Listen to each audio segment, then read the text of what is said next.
మనకి ఇష్టమైన ఫుడ్‌ని మన చేత్తో మనమే కుక్ చేసుకొని తింటుంటే ఆ ఫీల్ వేరే లెవెల్ గదా అసలు. నా లైఫ్‌లో అలాంటిదే ఇదొకటి.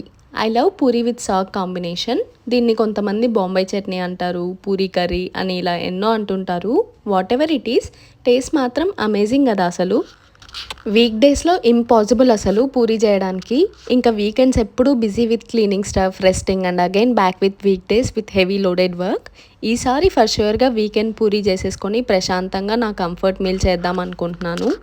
అందుకే వీకెండ్ ఎర్లీగా లేవడానికి కష్టంగా ఉన్నా సరే ఎర్లీగా లేచి ఫ్రెష్ అప్ అయిపోయా గ్రాసరీ షాపింగ్‌కి. వీట్ ఫ్లోర్, ఆయిల్ ఇంకా కర్రీకి కావాల్సిన వెజ్జీస్ అన్నీ తీసుకురావడానికి. ఆఫ్టర్ ఆల్ పూరి కుక్ చేయడానికి ఎర్లీగా లేచిందా అనుకోవచ్చు. But it's an emotion for me to prepare it. ఇండియాలో ఉంటే మంచిగా మన అమ్మమ్మ వాళ్ళు, అత్త వాళ్ళు కుక్ చేసి పెడుతుంటే హ్యాపీగా అనిపించేది నాకు. ఇక్కడ మనమే చేసుకోవాలి కదా అన్నీ కూడా. ఇండియన్ స్టోర్‌కి వెళ్తున్నాను. ఎక్కువ క్రౌడ్ ఉన్నింది ఇక్కడ. పబ్లిక్ హాలిడే అనమాట డ్యూ టు హరిరాయ హజీ. సో, బాగా టైం పట్టింది స్టోర్‌లో. రెగ్యులర్ కుకింగ్‌కి మేము కోల్డ్ ప్రెస్ ఆయిల్ యూజ్ చేస్తాము. సో, డీప్ ఫ్రైకి అని చెప్పి ఇలా రిఫైన్డ్ ఆయిల్ తీసుకుంటున్నాను.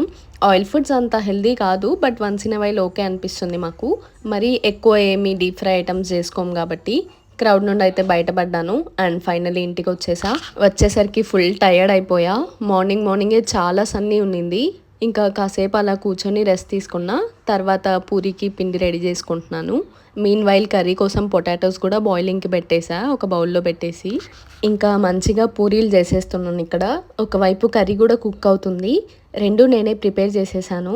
చాలా సాటిస్ఫైయింగ్‌గా అనిపించింది నాకు. ఇలా నా ఫేవరెట్ ఫుడ్ కుక్ చేసుకొని తినడం. ఒక కంప్లీట్ కంఫర్ట్ మీల్ అనిపించింది. మీ కంఫర్ట్ ఫుడ్ ఏంటో కామెంట్స్‌లో చెప్పండి నాకు. Don't forget to subscribe my channel. Bye.